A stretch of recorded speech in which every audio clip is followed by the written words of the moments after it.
नमस्कार, स्वागत है आपका बिहार समाचार में। बिहार की जनता के लिए बिहार सरकार ने कई योजनाओं की शुरुआत कर दिए हैं। खास करके गरीबों और किसानों के लिए आज कई प्रमुख खबरें सामने आ रही है। तो वहीं मौसम विभाग ने आज से बिहार में भारी बारिश का अलर्ट जारी कर दिया है। तो आज की बिहार की प्रमुख खबरों पर बात करने से पहले आपसे एक छोटी सी अनुरोध है, कृपया वीडियो को एक प्यारा सा लाइक अवश्य कर दीजिएगा। आपका लाइक करना ही हमारी मेहनत का फल होता है।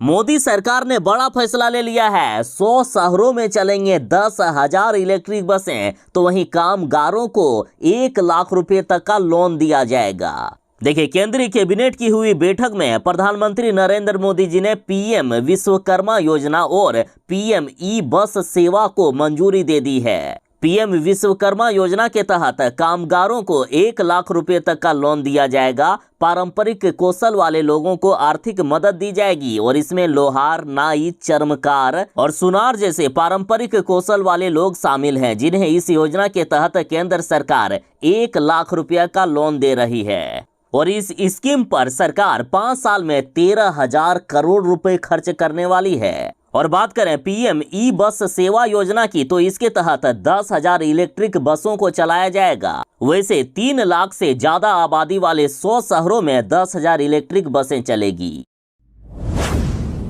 बिहार की 9 बड़ी नदियां हर साल बिहार को बाढ़ में डुबा देती है। उत्तर बिहार में हर साल तबाही आती है, तो वहीं हर साल देखा जाता है कि उस समय दक्षिण बिहार के अधिकांश नदियां सूखी रहती है या उसमें जल काफी कम होता है। तो अब सरकार ने एक अस्थायी समाधान इसका सोच लिया है। देखिए, 900 किलोमीटर लंबे चैनल का निर्माण कर बिहार की 9 बड़ी नदियों को आपस में जोड़ दिया जाएगा। 5 जगहों पर नदियों को जोड़ा जाएगा। 900 किलोमीटर लंबे चैनल का इसके लिए निर्माण करवाया जाएगा। उत्तर बिहार की नदियों का पानी दक्षिण बिहार की नदियों में ट्रांसफर किया जाएगा और इस तरह से बिहार को बाढ़ से भी बचाया जाएगा और सुखाड़ से भी बिहार को बचाया जाएगा। बिहार की 9 बड़ी नदियां जैसे गंगा, बागमती, घाघरा, गंडक, कोसी, बूढ़ी गंडक, छाड़ी, नून और दाहा नदियों को 5 चैनल का निर्माण कर 5 जगहों पर जोड़ा जाएगा।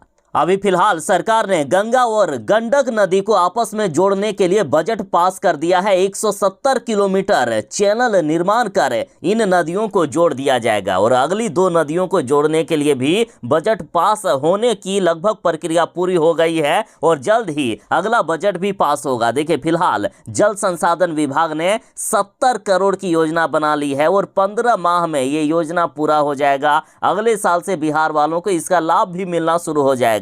गंगा और गंडक नदी को आपस में जोड़ा जा रहा है। इस योजना का नाम गंडक छाड़ी गंगा लिंक योजना दिया गया है और इस प्रकार से बिहार को हमेशा हमेशा के लिए बाढ़ से निजात दिलाने की प्रक्रिया अब शुरू कर दी गई है।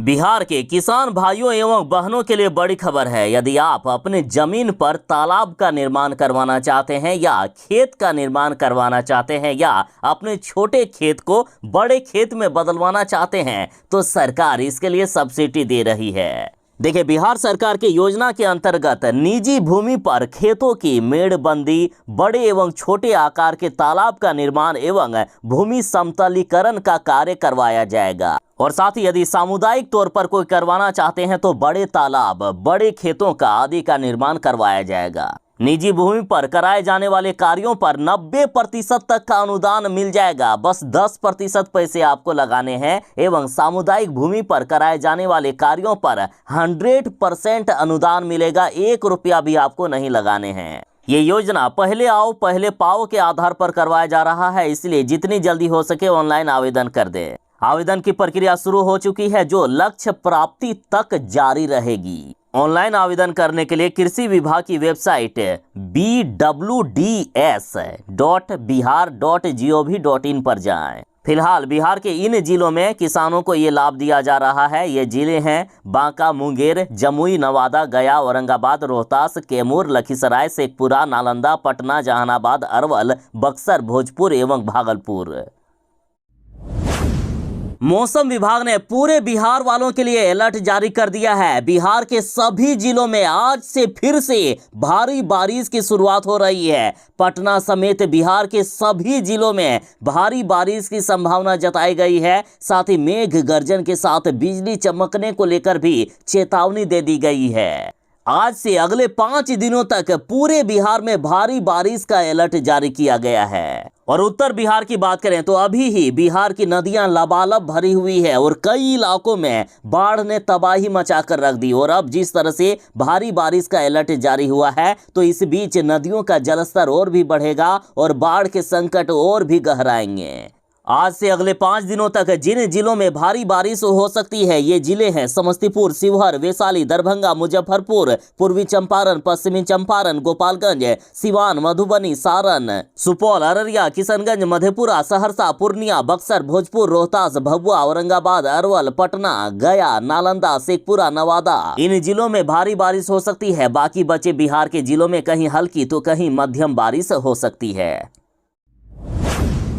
बिहार सरकार ने ऐलान किया है कि बिहार के हर गरीब का आवास होगा। हर गरीब को हम आवास देने का काम करेंगे। जिनका पीएम आवास नहीं बना है उनको अब सीएम आवास योजना के तहत हम घर देकर उनके घर की कमी को दूर करेंगे। और अब इसी बीच बड़ी खबर आ गई है कि आवास योजना में जिलों के लक्ष्य का 5% अब दिव्यांगों को मिलेगा।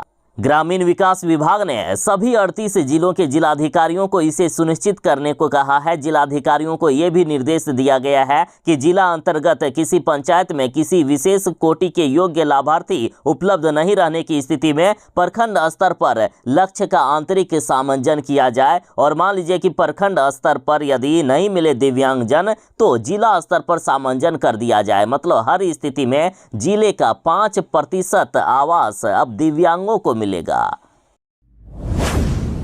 यदि आपसे मैं सवाल पूछूं कि बिहार का सबसे बड़ा पलटी मार नेता कौन है तो आपका जवाब क्या होगा? खैर जो भी हो, लेकिन सरकार ने अपने वादों को नहीं पूरा किया। देखिए, तेजस्वी यादव सरकार में आने से पहले हर दिन यही रट लगाते थे कि मैं यदि सरकार में आ गया ना तो 10 लाख नौकरी तो यूं ही दे दूंगा। पहली कैबिनेट में ही एक कलम लेकर जाऊंगा और 10 लाख सरकारी नौकरी देने का दस्तखत करके आ जाऊंगा। फिर नीतीश कुमार जी ने पलटी मार दिए और चले गए तेजस्वी यादव के साथ और सरकार बना दिए। और 6 दिन के बाद नीतीश कुमार जी पिछली बार गांधी मैदान में 15 अगस्त को आकर ऐलान कर दिए कि 10 लाख नौकरी कहा गया है ना, चलिए इसे अब 20 लाख कर देते हैं, अब हम 10 लाख रोजगार भी दे देंगे। 1 साल गुजर गए। इस बार 15 अगस्त पर मुख्यमंत्री जी चुप थे क्योंकि रोजगार नौकरी तो दे नहीं पाए। आखिर किस मुंह से रोजगार और नौकरी की बात करते? फिर भी मुख्यमंत्री जी ने कहा है कि 20 लाख युवाओं को अगले साल तक हम नौकरी और रोजगार देंगे। सरकार जनता की भावनाओं को अपने चुनाव के फायदे में मत तोलिए, जनता माफ नहीं करेगी। साथ ही नीतीश कुमार जी कह रहे हैं कि हमने 1,50,000 सरकारी नौकरियां दे दिए हैं और लगभग 5 लाख लोगों को रोजगार मिल गया है। तो कब मिला है रोजगार मुख्यमंत्री जी? और आपने ये सरकारी नौकरी दी है? झूठ बोलिएगा, ये तो बीजेपी के समय प्रक्रिया शुरू हुई थी और अब जाकर आपके काल में आकर बस खत्म हुआ है। आपने नौकरी नहीं दी है। और इतना जान लीजिएगा कि गया वो पुराना 1990 वाला दशक जो बुड़बक बनाया करते थे जनता को। अब जनता होशियार हो गई है और नेताओं की तरह पलटी नहीं मारते हैं जनता।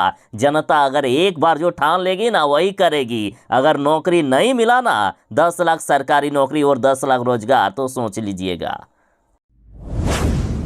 बिहार के मजदूरों के लिए बड़ी खबर है। देखिए, बिहार के निबंधित कामगारों को बेटी होने पर मिलेंगे 50,000 रुपए। देखिए, भवन निर्माण से जुड़े बिहार भवन सन्निर्माण कर्मकार कल्याण बोर्ड से निबंधित कामगारों को बेटी होने पर 50,000 रुपए मिलेंगे। अभी ये राशि बेटी की शादी के समय सहायता के तौर पर दी जाती है। शादी के बदले जन्म के समय राशि देने का प्रस्ताव तैयार हो रहा है। मतलब बेटी होने के बाद ही ये राशि खाते में भेज दी जाएगी। दरअसल बेटी के नाम से पहले खाता खुलाना होगा और उन्हीं के खाते में पैसे आएंगे 50,000 रुपए। और पैसा अभी निकाल नहीं पाएंगे। जब बेटी वयस्क हो जाएगी, बड़ी हो जाएगी, उस समय कामगार पैसे निकाल पाएंगे।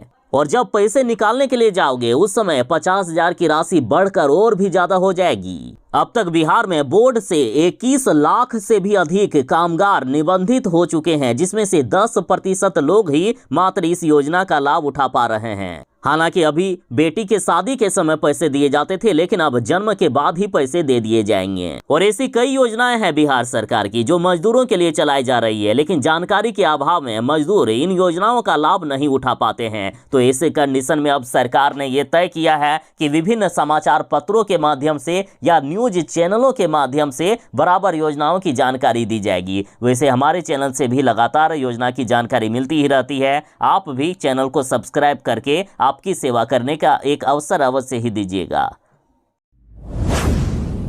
ये बिहार है, यहाँ नीतीश कुमार जी ने पिछले 16 सालों से शराबबंदी लागू करके रखे हुए हैं और इसके लिए कई गरीबों को अपनी प्राणों की आहुति तक देनी पड़ी। साथ ही बिहार के जेलों में लाखों गरीबों को बंद करके रख दिए हैं मुख्यमंत्री जी ने।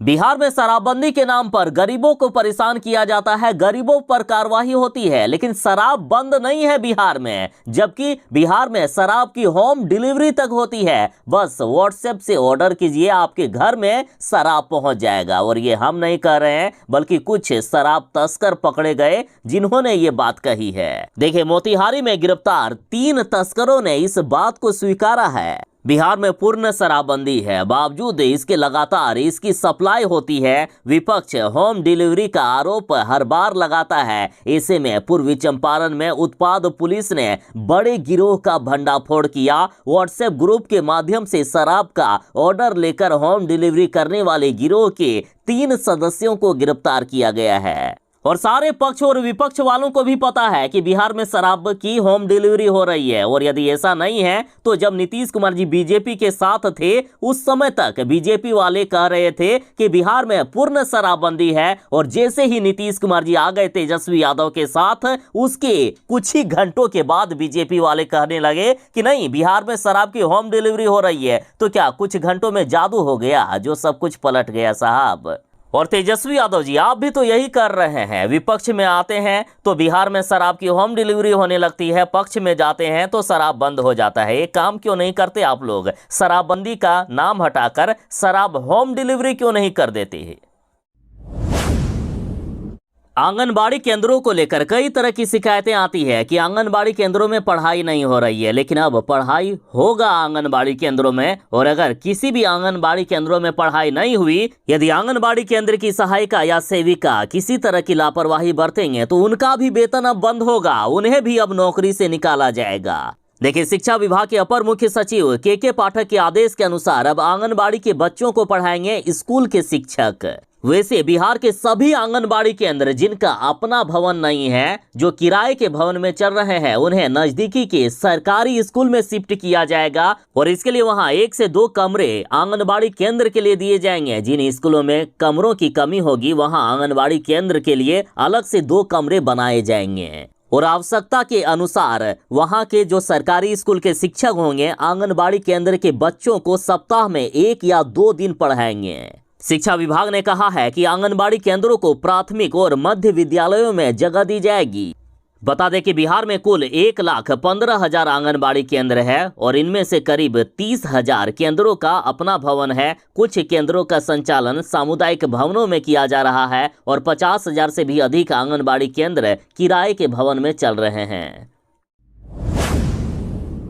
बिहार के सरकारी स्कूल के हेडमास्टर को नया काम मिल गया है। ये अब सरकारी स्कूल में जो बोरा है ना, उन बोरों को बेचने का काम करेंगे। 20 रुपया प्रति बोरा के हिसाब से सरकारी स्कूल के हेडमास्टर अब बोरा बेचेंगे और जो पैसे वे कमाएंगे वे पैसे को सरकारी खजाने में जमा करेंगे। दरअसल बिहार के हर स्कूल में मिड डे मील के लिए अनाज आता है। अनाज जिस बोरे में रख कर आता है वो बोरे को बेचना है। पहले 10 रुपये प्रति बोरे की कीमत से बेचने का आदेश जारी किया गया था, लेकिन अब कीमत को बढ़ा दिया गया है। अब 20 रुपया प्रति बोरे के हिसाब से बेचना होगा। अब इस पर शिक्षक क्या कह रहे हैं देखें तो शिक्षक संघों का कहना है कि शिक्षकों का अपमान किया जा रहा है। पहले 10 रुपये के भाव से बोरा कोई नहीं खरीदता था और अब चूहा काटा हुआ बोरा 20 रुपये के भाव से बेचने के लिए दबाव बनाया जा रहा है। कौन खरीदेगा 20 रुपये में बोरा? प्रवासी मजदूर जो बिहार से बाहर जाते हैं काम करने के लिए, चाहे दूसरे राज्य चले जाएं या विदेश, प्रवासी मजदूरों के लिए अब नीतीश सरकार ने बड़ा फैसला किया है। मान लीजिए यदि उनके साथ कोई दुर्घटना होती हो, खैर ऐसा होना नहीं चाहिए, फिर भी यदि किसी कारण से यदि हो जाती हो तो उनके आश्रितों को 2 लाख रुपए तक का अनुदान मिलेगा। देखिए, नीतीश सरकार ने कहा कि प्रवासी मजदूरों की मौत पर सरकार 2 लाख रुपए तक का अनुदान देगी, साथ ही 1 लाख रुपए मिलेंगे पूर्ण रूप से अस्थायी अपंगता पर और 50,000 रुपए दिए जाएंगे अस्थायी आंशिक अपंगता पर। अब तक प्रवासी मजदूरों की मौत पर अनुदान की राशि 1 लाख रुपए थी, जिसे अब डबल कर दिया गया है।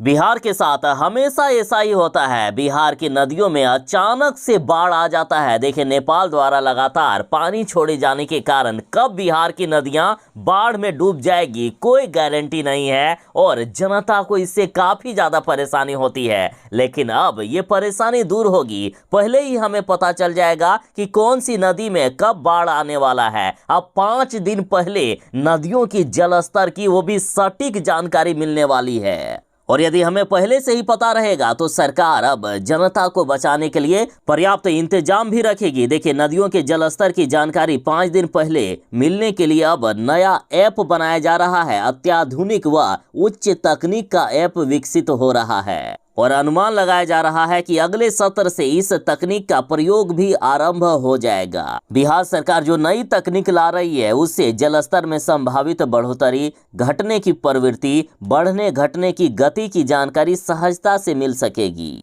और इस टेक्निक के द्वारा तटबंधों पर संभावित दबाव का भी पता पहले से ही चल जाएगा। बिहार के सरकारी स्कूल के कुछ लापरवाह शिक्षक ऐसे हैं जो खुद तो स्कूल नहीं जाते हैं, लेकिन उनका अटेंडेंस बन रहा है या कई लोगों का बन भी नहीं रहा है। लेकिन सरकार की तरफ से अब कि ऐसे शिक्षकों से जो सरकार की तरफ से अब तक वेतन दिया गया है वो सारे वेतन की वसूली की जाएगी। देखिए, 6 माह से स्कूल नहीं जाने वाले शिक्षकों से वेतन के 10 लाख की वसूली की जाएगी और अब तक लगभग 10 से भी अधिक शिक्षकों को ये नोटिस भी जारी कर दिया गया है जो 6 माह से स्कूल नहीं आए हैं लेकिन सरकार से लगातार वेतन ले रहे हैं, तो उनसे 10 लाख रुपए तक का वेतन का वसूली किया जाएगा। कई शिक्षकों में हड़कंप सा मचा हुआ है और साथ ही ये भी कहा गया है कि 2 से 3 दर्जन शिक्षकों पर कार्यवाही भी होने वाली है। कार्यवाही की प्रक्रिया चल रही है। शिक्षा विभाग के अपर मुख्य सचिव के पाठक जब से आए हैं तब से शिक्षकों में हड़कंप मचा हुआ है। देखिए, लापरवाह शिक्षकों की अब खैर नहीं। यदि शिक्षक हैं, विद्यालय आ रहे हैं तो आपको पढ़ाना होगा, जो नहीं आ रहे हैं उन्हें भी विद्यालय आना होगा और जो शिक्षक लापरवाही बरतेंगे उन्हें अब सीधा नौकरी से ही निकाल दिया जाएगा। अभी तो वेतन बंद किया जा रहा है ना, नौकरी से निकालने की भी प्रक्रिया चालू होने वाली है। आंगनबाड़ी में पढ़ने वाले बच्चों के लिए बड़ी खबर है। आंगनबाड़ी में बच्चों को अब मिलेंगे मौसमी फल व सब्जियां। देखिए, समाज कल्याण विभाग ने आंगनबाड़ी में आने वाले सभी बच्चों के पोषाहार को और पौष्टिक बनाने के लिए निर्णय लिया है। विभाग ने सभी जिलों को निर्देश दिया है कि बच्चों के खान पान में मौसमी फलों की मात्रा अधिक रखें। हाल के दिनों में बच्चों के लिए पोषाहार में साग, सब्जी, नींबू, गाजर, सलजम, पालक, हरा धनिया, पपीता, केला आदि की मात्रा बढ़ाया गया है, लेकिन अब सीजन के मुताबिक सब्जियां रखने को कहा गया ताकि बच्चों के पोषाहार में बदलाव हो सके। बिहार सरकार बिहार के शिक्षा व्यवस्था को, खास करके सरकारी स्कूल के शिक्षा व्यवस्था को सुधारने के लिए युद्ध स्तर पर काम कर रही है और शिक्षा सेवकों की बिहार में बहाली की गई है ताकि जो बच्चे स्कूल नहीं आ रहे हैं उन बच्चों को स्कूल लाया जा सके, जो बच्चे स्कूल से दूर हैं उन्हें स्कूल के सिस्टम से जोड़ा जा सके। और अब शिक्षा सेवकों के लिए बड़ी खबर है कि कितने बच्चे वे स्कूल पहुंचाए, इसकी जानकारी अब देनी होगी विभाग को। शिक्षा सेवक प्रतिदिन ये देखेंगे कि उनके क्षेत्र में कौन सा बच्चा स्कूल नहीं आया है। उनकी ड्यूटी होगी कि वह ऐसे बच्चों को गांव से निकालकर स्कूल पहुंचाए। वह सुनिश्चित करेंगे कि नामांकित सभी बच्चे स्कूल आए। शिक्षा सेवक रोज बीईओ को बताएंगे कि उसने कितने बच्चों को स्कूल पहुंचाए और साथ ही शिक्षक पर भी नजर रखेंगे कि फलाना स्कूल में कितने शिक्षक उपस्थित थे, इसकी भी जानकारी दिया जाएगा बीईओ को। साथ ही ये भी कहा गया है कि स्कूल शुरू होने से 1 घंटा पहले शिक्षा सेवक टोलों में घूमकर बच्चों और उनके अभिभावकों को जागरूक करेंगे। खास करके उन टोलों में जहां बच्चे स्कूल कम आ रहे हैं, कम से कम 50 छात्रों और अभिभावकों से हर शिक्षा सेवक प्रतिदिन संपर्क करेंगे। बिहार के सभी पंचायतों को स्मार्ट बनाया जाएगा। अब आपको कई तरह की सुविधाएं पंचायत स्तर पर ही मिल जाएगी और इसके लिए सरकार ने फैसला किया है कि सभी 8,057 पंचायतों में इंटरनेट की सुविधा मिलेगी। पंचायतों में BSNL का कनेक्शन उपलब्ध कराया जाएगा। पहले चरण में ऑप्टिकल फाइबर बिछाने का काम पूरा हो गया है। अब बिहार के सभी गांव स्मार्ट बनने वाले हैं। सरकार की ग्रामीणों की जरूरतों की पूर्ति ग्राम पंचायत कार्यालय में ही कराने की योजना है। ऐसे में तमाम प्रमाण पत्र लेने से लेकर सरकारी योजनाओं में आवेदन तक की सुविधा आपको यहीं मिल सकेगी।